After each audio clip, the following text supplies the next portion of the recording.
ഇന്ന് നമുക്ക് മക്രോണി നല്ല ടേസ്റ്റിൽ എങ്ങനെ ഉണ്ടാക്കാൻ നോക്കാം. അതിനായിട്ട് ആദ്യം നമുക്ക് കുറച്ച് വെള്ളം തിളപ്പിച്ചെടുക്കാം. അതിലേക്ക് 2 കപ്പ് അളവിൽ മക്രോണിയാണ് എടുത്തിട്ടുള്ളത്. തിളച്ച വെള്ളത്തിലേക്ക് ഇട്ടിട്ട് നന്നായിട്ട് മിക്സ് ചെയ്തെടുക്കുക. ഇതിലേക്ക് ആവശ്യമുള്ള ഉപ്പും കുറച്ച് സൺഫ്ലവർ ഓയിലും ഒഴിച്ചു കൊടുക്കുന്നുണ്ട്. നന്നായി മിക്സ് ആക്കി എടുത്തിട്ട് 1/4 ഭാഗം മാത്രം വേവിച്ചെടുക്കുക.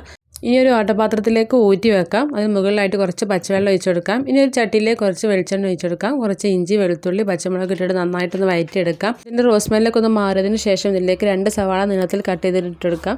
ചെറുതായിട്ടൊന്ന് വഴന്ന് കിട്ടിയാൽ ഇതിലേക്ക് ഒരു വലിയ തക്കാളിയും ചെറിയൊരു കഷ്ണം ക്യാപ്സിക്കം കൂടി കട്ട് ചെയ്തിട്ട് ഇട്ട് കൊടുത്ത് ഒന്നും കൂടി വഴറ്റിയെടുക്കാം. ഇനി 1 ടീസ്പൂൺ മുളക് പൊടി, 1/2 ടീസ്പൂൺ വലിയ ജീരകം പൊടിച്ചതും, 1/4 ടീസ്പൂൺ മഞ്ഞൾപ്പൊടിയും, 1/4 ടീസ്പൂൺ ഗരം മസാലയും കൂടി ചേർത്തിട്ട് ഒന്ന് മിക്സ് ആക്കി എടുക്കാം. ഇനി ഒരു 1/4 ടീസ്പൂൺ ടൊമാറ്റോ സോസും കൂടി ഒഴിച്ചെടുക്കാം. ഇതിലേക്ക് ആവശ്യമായിട്ടുള്ള വെള്ളം കൂടി ഒഴിച്ചെടുക്കാം. കുറച്ച് ഉപ്പും കൂടെ ചേർത്ത് കൊടുക്കാം.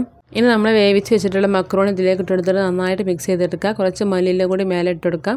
നല്ലോണം മിക്സ് ആക്കി കഴിഞ്ഞാൽ നമ്മുടെ അടിപൊളി മക്രോണി ഇവിടെ റെഡി ആയിട്ട്